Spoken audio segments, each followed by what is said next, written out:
Hello and welcome to my top 10 best looking minigames in my Funland. Today we're ignoring how fun the games are to play and instead ranking them simply on how good they look. Remember that this is just my personal favourite, so no doubt yours will be different.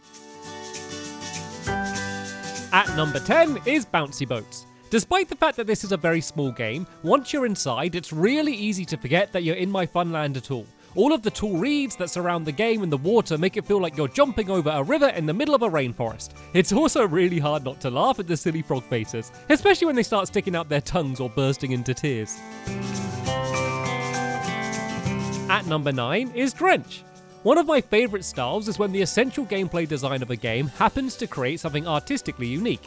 The big cones on the top of the game are there to spread out the flow of water, so one bucket can fill the entire room below. Despite them being built entirely for this function, I think they ended up looking really cool. I also like inside the rooms where the geometry continues to spread the water so it covers every single block. There's nothing else in this style anywhere in my Funland. At number 8 is Investigator. This minigame is the only one where I came up with the name first and then based the game around it. Because of this, the theme is tied perfectly to the gameplay. It's really hard to not notice the big alligator head when wandering around my Funland, and then when you see the teeth individually moving up and down, it's an hilarious sight.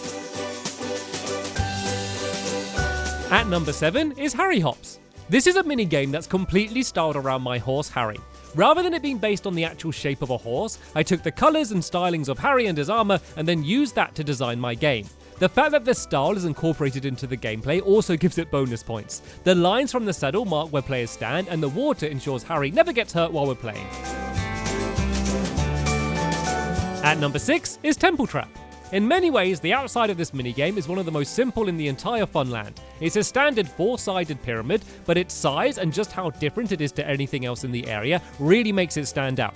The real reason though it's on this list is because of the interior. I think I was successful in creating the feeling of being in an ancient tomb, a feeling that's only enforced by the gameplay as you try to frantically escape. Even if people don't know the actual name of the game, everyone recognizes it as the Giant Pyramid Game. At number 5 is Crystal Waters. It might sound silly, but I think the best word to describe this game is elegant. The huge body of water surrounded by glass in the colour white has a simple beauty, and then the giant water crystal above only adds to this. I was really happy with how I was able to naturally link it with the Crystal Rapids game below, as water flows from one game to the other. With the new boats you can no longer play it, so it's lucky it looks nice. At number 4 is Sheer Fun. No one ever calls it by its real name though. Everyone knows this as the giant Rubik's Cube game. In many ways, there's no way it should be on this list. It's an extremely simple design and it's based on something else. Despite this, the style fits perfectly and it's now become one of my most well-known minigames. I'm also really happy with the design on the inside. It feels like you're entering a giant funhouse when you walk through the doors. At number 3 is Flower Power. It is often discussed because of its fast-paced PvP gameplay, but I think that if it didn't look how it does, then it wouldn't have been remembered so fondly. The bases of each team are giant flower pots with their respective flowers on top. The other oversized plants also help to give the feeling that you're a tiny insect battling in someone's garden. This is another game where the gameplay and the theme are really closely matched. If I were to build it again today, I might change the rather bulky looking tree, but apart from that, I think it's pretty much perfect. At number 2 is my Creeper Coaster. While it's not technically a minigame, I still had to include it on this list. The giant creeper relaxing on the side of a mountain with a top hat has become one of the most recognisable images of my Funland. Things get even more dramatic looking when you head inside and see the enormous block of TNT in the creeper's belly. And that's all before you see the rainbow tunnel, ladybug, giant squid, moose and penguins. There's even a mushroom stew salesman that throws you stew as you fly past. There's so much to see on this ride, and looking at it from the front, you'd have no idea. At number 1 is Runaway. This is probably one of the lesser known games in my Funland and might surprise you that it's number 1 on this list.